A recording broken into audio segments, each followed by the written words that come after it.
নমস্কার, চলে এসেছি একটা রেসিপি নিয়ে। আজকে আমি কাঁচা বেলের মোরব্বা বানাচ্ছি। দেখুন আমি কাঁচা বেলের মোরব্বা কীরকমভাবে বানাচ্ছি।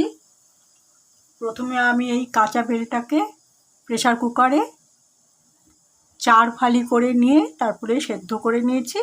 এবার কড়াতে জল দিয়ে চিনির একটা শিরা তৈরি করব, তারপরে এটাকে মোরব্বা হিসাবে তৈরি করছি।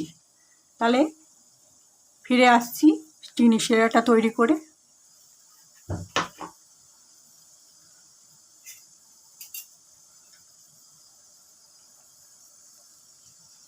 একটা ছোট বেল আমি 4 টুকরো করেছি, তারপরে প্রেসার কুকারে সেদ্ধ করেছি।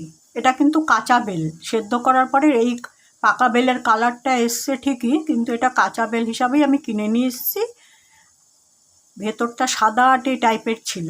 এটা সেদ্ধ করার পরে একটু পাকা বেলে যেরকম কালারটা হয় ঠিক ওরকম ধরনের কালারটা এসছে। আমি এবার চিনি দিয়ে দিচ্ছি।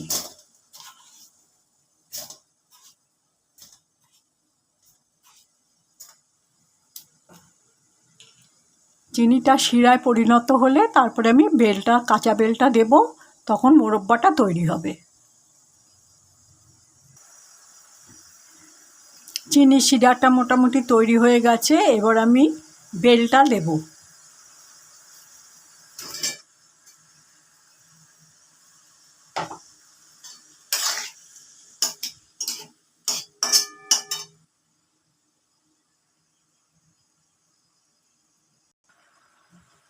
বেলের মোরব্বাটা আর একটুখানি বাকি আছে শেষ হতে। তবে দোকানে যেরকম গোল গোল করে কেটে বিক্রি করে মোরব্বা, আমি যার কাছ থেকে বেল কিনলাম সে কিন্তু ওরকমভাবে কেটে দিতে পারলো না। এরকম 4টে ফালি করে কেটে দিয়েছে আমাকে, যেই কারণে আমার মোরব্বাটা এরকম 4টে ফালি হলো। গোল গোল করে রিং পিস করলে দেখতে বেশি সুন্দর হয়, এটা উনি করতে পারলেন না। উনি 4টে ফালি করে দিয়েছে কাঁচা বেলটাকে।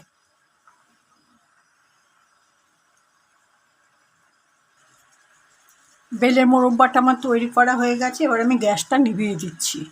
তারপরে আমি স্ট্যান্ডিং টাইমে রেখে ফিরে আসছি।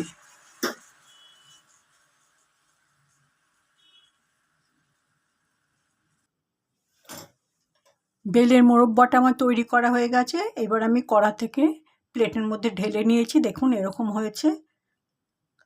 রিং পিস হলে দেখতে বেশি আরও সুন্দর হতো, সে যাই হোক খেতে একই রকম হবে, কিন্তু রিং পিস হলে দেখতে আরও বেশি সৌন্দর্যটা বাড়ত, খাওয়াটা একই রকম লাগবে।